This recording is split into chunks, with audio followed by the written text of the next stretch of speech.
66வது சர்க்கம். சீதை சொல்லியதை கேட்பது. ஹனுமாரால் இவ்வாறு சொல்லிக் கேட்ட லக்ஷ்மணருடன் இருக்கும் தசரத குமாரராகிய ஸ்ரீராமர் அந்தச் சூடாமணியை மார்பில் அணைத்து நினைத்து நினைத்து கண்ணீர் விட்டார். அந்த உத்தமமான ஆபரணத்தை பார்த்து உடனே ஸ்ரீ ராகவர் கண்ணீர் ததும்பும் கண்களுடன் மனோவேதனையால் வருந்தி கலக்கம் அடைந்தவராய் சுக்ரீவரை பார்த்து பின்வருவதை சொன்னார். ஆபரணோத்தமத்தின் தரிசனத்தால் எனது ஹிருதயம் கன்றினிடம் வாத்சல்யமுடைய ஒரு பசு கன்றுக்கு அன்பினால் எப்படியோ அப்படியே உருகுகின்றது. இந்த ஆபரணோத்தமமானது வைதேகிக்கு எனது மாமனாரால் கொடுக்கப்பட்டது. விவாக காலத்தில் சிரசில் அணிய பெற்றதாய் அப்படி இருத்ததால் பின்னும் அதிகமாய் அழகு பெற்று விளங்கிற்று. நீரில் பிறந்ததும் நல்லவர்களால் நன்கு மதிக்கப் பெற்றதுமான இந்த மணிதான் மதிமானாய் மிகவும் மனம் மகிழ்ந்த இந்திரனால் யாகத்தில் பரிசாய் கொடுக்கப்பட்டது. ஓ சௌமியரே, நான் இப்பொழுது இந்த ஆபரணோத்தமத்தை பார்த்து தகப்பனாருடையவும் ஜிதேந்திரியரான விதேக மன்னருடையவும் தர்சனத்தில் மனக்கொள்கை எப்படிப்பட்டதாயிருக்குமோ அப்படியாயிருக்கிறேன். எனது காதலியான அவளது முடியில் இந்த ஆபரணம் அழகு பெற்று விளங்கும்.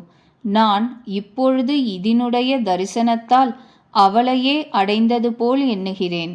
ஓ சௌமியரே, விதேக ராஜபுத்திரியான சீதை தாகம் கொண்டவனை தண்ணீரால் எப்படியோ அப்படி வாக்கியங்களாகிற ஜலத்தினால் நனைப்பவளாய் என்ன சொன்னாள்? பின்னும் ஒரு தடவை சொல்லும். ஓ லக்ஷ்மணா, வைதேகியை விட்டு பிரிந்து கையில் கிடைத்திருக்கிற இந்த நீரில் பிறந்த மணியை பார்க்கிறேன் என்கின்ற இதை காட்டிலும் பெரிய துக்கம் என்ன உண்டு? நேசனே, வைதேகி 1 மாத காலம் உயிர்த்திருப்பாள் என்றால் தீர்காயுள் உடையவள் ஆகிறாள். கருங்கண்ணாலான அவளை விட்டு பிரிந்து இனி கணப்பொழுதும் உயிரை வைத்திரேன்.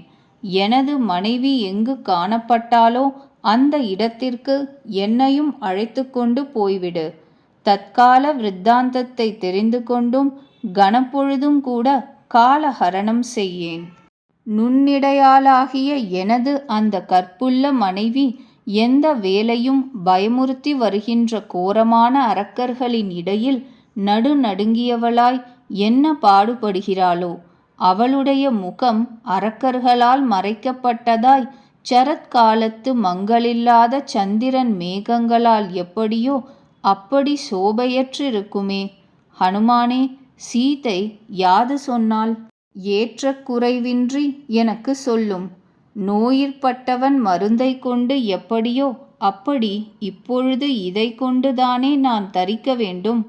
சர்வாங்க சுந்தரியும் ஹிதமாய் நடப்பவளும் தேன்மொழியாலும் என்னை விட்டு பிரிந்திருக்கிறவளுமான எனது கட்டழகி என்ன சொல்லி அனுப்பினாள்? ஹனுமானே, எனக்கு விவரமாய்ச் சொல்லு. 66வது சர்க்கம் முற்றிற்று.